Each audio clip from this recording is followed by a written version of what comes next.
Camera clicks photography চ্যানেলে আপনাদের স্বাগতম।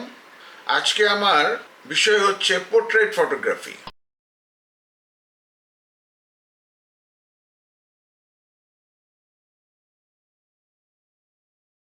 পোর্ট্রেট ফটোগ্রাফি এবং অন্যান্য যে কোনো ফটোগ্রাফির একটা কমন বিষয় থাকে, সেটা হচ্ছে ফোকাসিং, ব্যাকগ্রাউন্ড, ফ্রেমিং। তো এই সমস্ত বিষয়গুলো নিয়ে আর কথা বলবো না, কারণ এগুলো সমস্ত ফটোগ্রাফির একটা কমন বিষয়। তো শুধুমাত্র যে কি পয়েন্ট যেগুলা পোর্ট্রেট ফটোগ্রাফির যে সমস্ত স্পেশাল ফিচার, সেগুলো নিয়ে আমি কিছু কথা বলতে চাই। আমি শুরু করার আগে একটা জিনিস বলে রাখি যে এই টিপসগুলো, পোর্ট্রেট ফটোগ্রাফির টিপস তো অবশ্যই থাকবে নিচে ডিসক্রিপশনে। এর সঙ্গে যেটা থাকবে, আমার যে 20টা এপিসোড তার পিডিএফ ডকুমেন্ট আমি গুগল লিঙ্কসে দিয়ে দিচ্ছি আমার ডিসক্রিপশনে। সেখানে আপনারা যদি ক্লিক করেন তাহলে আপনি আমার সমস্ত ডকুমেন্ট আমার গুগল ড্রাইভ থেকে ডাউনলোড করে নিতে পারবেন এবং ভবিষ্যতে আপনাদের প্রয়োজন মতো আপনারা এটা ব্যবহার করতে পারবেন। সুতরাং চ্যানেলটি সাবস্ক্রাইব করে নিচে গুগল ড্রাইভের লিঙ্কে ক্লিক করুন এবং আপনি নোটিফিকেশনে আমি পেয়ে যাব, আপনাকে আমি এটা শেয়ার করে দেব। তো অবশ্যই আপনারা এটা, যারা ফটোগ্রাফি শিখতে চান, যারা নবীন ফটোগ্রাফার কিংবা যারা অ্যামেচার ফটোগ্রাফার, তাদের জন্য আমি ডকুমেন্টটা তৈরি করেছি, নট ফর প্রফেশনালস। যারা প্রফেশনালস তারা অলরেডি সব বিষয়ে আমার থেকে ভালো জানেন। এবার আসি পোর্ট্রেট ফটোগ্রাফির বিষয়ে। পোর্ট্রেট ফটোগ্রাফিতে যেহেতু একটা মানুষের ছবি নেওয়া হয় কাছ থেকে, সেই জন্য মানুষের উপরে যে লাইটের এফেক্ট, এটা খুব সাংঘাতিকভাবে এফেক্ট করে। যদি খুব কড়া আলোতে ছবি তোলেন তাহলে খুব ডার্ক, কোথাও ডার্ক শ্যাডো আসবে, কোথাও খুব ওভার এক্সপোজড হয়ে যাবে। সুতরাং সফট লাইটে পোর্ট্রেট ফটোগ্রাফি করতে হবে। যদি প্রফেশনালি করতে চান সেক্ষেত্রে লাইট বক্স, ফ্ল্যাশ, অন্যান্য অনেক ইকুইপমেন্ট দরকার হবে। তবে যারা শৌখিন ফটোগ্রাফার তাদের কাছে সেসব থাকে না, সুতরাং তারা নেচারাল লাইটের উপর ডিপেন্ড করে, আউটডোরে যদি পোর্ট্রেট ফটোগ্রাফি করেন নেচারাল লাইটের উপরে ডিপেন্ড করতে হবে এবং খেয়াল রাখতে হবে যেন খুব কড়া আলো মানুষের মুখে এবং শরীরের বিভিন্ন অংশে যেন খুব কড়া আলো না পড়ে। পোর্ট্রেট ফটোগ্রাফির ক্ষেত্রে লাইটিং ইজ ভেরি ইম্পর্টেন্ট। আর যদি ঘরের ভিতরে পোর্ট্রেট ফটোগ্রাফি করেন তাহলে ঘরের ভিতরে যে সমস্ত লাইট থাকে সেগুলোর দিকে খেয়াল রাখতে হবে যেন খুব কড়া আলো যেন মুখের উপরে না পড়ে। ঘরে যে লাইট সেগুলো এবং বাইরে করলে অ্যাম্বিয়েন্ট লাইটের উপরে খুব খেয়াল রাখতে হবে। আর তো যদি খুব কড়া আলো থাকে, আমি সাজেস্ট করব কোনো গাছের নিচে কিংবা কোনো একটা শেডের নিচে যে পোর্ট্রেট ফটোগ্রাফি করা যায়। দ্বিতীয়ত যে পয়েন্ট আমি কথা বলতে চাই পোর্ট্রেট ফটোগ্রাফি, সেটা হচ্ছে যে যার ছবি তুলবেন তাকে কিছু ডিরেকশন দিতে হবে পোজিংয়ের জন্য। পোর্ট্রেট ফটোগ্রাফিতে নর্মালি মানুষ কিভাবে দাঁড়াবে, কোথায় দাঁড়াবে, মাথাটা কোন দিকে ডাইনে বামে রাখবে কি রাখবে না, কিছু কাট করে রাখতে হবে কি না, চুলগুলোর সামনের দিকে দিতে হবে কি না, চুলের কি সেটিং, এই যারা ফটোগ্রাফার তাদেরকে কিছু ডিরেকশন দিতে হবে পোর্ট্রেট ফটোগ্রাফি যারা করবে।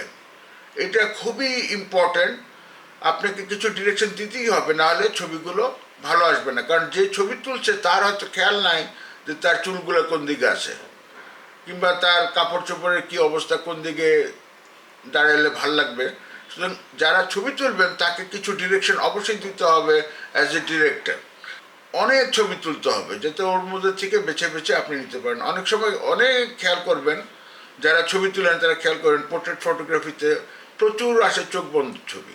আপনি যে মুহূর্তে ক্লিক করছেন চোখটা বন্ধ হয়ে গেছে, কারণ মানুষ মিনিটে 20 বার চোখ খোলা বন্ধ করে। সুতরাং আপনি ক্লিকের সময় দের ইজ এ চান্স যে সাবজেক্ট কিংবা যার ছবি তুলছেন সে ওই সময় চোখ বন্ধ, এই চোখ বন্ধটা ইচ্ছাকৃত হয় না, চোখ বন্ধ তো অটোমেটিক হতে থাকে মিনিটে 20 বার করে। সুতরাং অনেকগুলো শট নিতে হবে যাতে এর ভিতর থেকে আপনি বেছে বেছে ভালো শটগুলো, ভালো কম্পোজিশনগুলো রাখতে পারেন। দুটো বিষয়ের কথা বললাম, একটা হচ্ছে যে লাইটিং ডিউরিং পোর্ট্রেট ফটোগ্রাফি, আরেকটা হচ্ছে যে সাবজেক্টকে ডিরেক্ট করা। তৃতীয় যে পয়েন্ট সেটা হচ্ছে যে সবসময় চোখকে ফোকাস করতে হবে, চোখটাকে অবশ্যই ফোকাসে রাখতে হবে, কারণ এটা হচ্ছে সবচেয়ে reflective area of our body এবং চোখের নড়াচড়া সবসময় হতে থাকে। যে কোনো ফটোগ্রাফার পোর্ট্রেট ফটোগ্রাফি করার সময় ফোকাসটা করতে হবে চোখে, চোখটাকে ফোকাস করলে বাকি বডির অন্যান্য পার্টগুলো অটোমেটিক্যালি যেটুকু আসে সেটুকুই আসবে। চতুর্থ যে পয়েন্ট আমি কথা বলতে চাই সেটা হচ্ছে যে ব্যাকগ্রাউন্ড এবং আশেপাশে এনভায়রনমেন্ট কিংবা আশেপাশে এলিমেন্ট, এটা খুব ভালোভাবে খেয়াল রাখতে হবে যেন আপনার সাবজেক্টের সঙ্গে কোনো রকম কনফ্লিক্ট না হয়। প্রথমেই বলি, যদি মোবাইলে ফটোগ্রাফি করেন তাহলে আপনার এই ব্যাকগ্রাউন্ড ব্লার কিংবা ব্যাকগ্রাউন্ডকে সেপারেট করার খুব একটা সুযোগ নাই, except very modern camera like iPhone 15 or other যেগুলা একদম আধুনিক যে সমস্ত মোবাইল ক্যামেরা আছে সেখানে কিছুটা কন্ট্রোল করতে পারেন। কিন্তু ক্যামেরা যদি করেন সেক্ষেত্রে দুটা ইস্যু কাজ করবে। একটা হচ্ছে যে আপনি লেন্স কি ইউজ করছেন। কিছু লেন্স আছে f1.2 অর f1.4 f1.8, এই সমস্ত লেন্সে ব্যাকগ্রাউন্ড এত বেশি ব্লার হয়ে যায় যে পিছনে কি আছে সেটা আপনি কিছুই দেখতে পারবেন না। তো ওই জায়গাটা আপনাকে একটু অ্যানালাইসিস করতে হবে যে আপনি কোনো একটা জায়গায় বেড়াতে গেলেন, কোনো একটা সাবজেক্ট, কোনো একটা এনভায়রনমেন্টে আপনি ছবি তুলছেন, পোর্ট্রেট ফটোগ্রাফি করছেন, কিন্তু আপনি কোথায় করলেন, পিছনে কোনো একটা ব্রিজ আছে, কিছু একটা বাগান আছে, সেগুলো কিছুই দেখতে পারলেন না, সেক্ষেত্রে হয়তো অনেকের জন্য এটা পছন্দ হবে না। সুতরাং আপনাকে ডিসাইড করতে হবে যে আপনি পিছনে ব্যাকগ্রাউন্ড কিছুটা রাখতে চান কি রাখতে চান না। শুধুমাত্র যদি সাবজেক্ট যদি মনে করেন শুধু সাবজেক্টে ছবি তুলবেন, ব্যাকগ্রাউন্ড কিছুই আমি দেখাইতে চাই না, সেক্ষেত্রে আপনি এফ স্টপগুলো খুব কম নাম্বার এফ স্টপ লাইক 1.2 1.4 1.8, যদি আপনি 2.8 শ্যুট করা শুরু করেন তখন থেকে আপনি কিছু কিছু ব্যাকগ্রাউন্ড আপনি দেখতে পারবেন এবং F4 গেলে আরও বেশি ব্যাকগ্রাউন্ডটা দেখা যাবে। সুতরাং আপনাকে ওই ডিসিশনটি নিতে হবে যে আপনি ব্যাকগ্রাউন্ডের কিছু এলিমেন্ট রাখতে চান কিনা, কোনো পাহাড়ের, কোনো ঝর্নার, কোনো একটা বাগানের কিংবা কোনো একটা বিল্ডিংয়ের কিছু দৃশ্য আপনি আপনি ছবির সঙ্গে রাখতে চান কি চান না, সেটা ফটোগ্রাফার এবং যে সাবজেক্ট তার ডিসিশনের উপর ডিপেন্ড করবে। সুতরাং যদি ক্যামেরা ইউজ করে থাকেন এবং খুব প্রাইম লেন্স ইউজ করে থাকেন যেখানে আপনার অনেক কম অ্যাপারচার, সেক্ষেত্রে আপনার এই জায়গাটা অবশ্যই খেয়াল রাখতে হবে। এরপরে ফাইনালি অন্যান্য যে সমস্ত ফ্যাক্টর আছে সেগুলো আমি আলোচনা করছি না, এই যে কমন ফ্যাক্টর।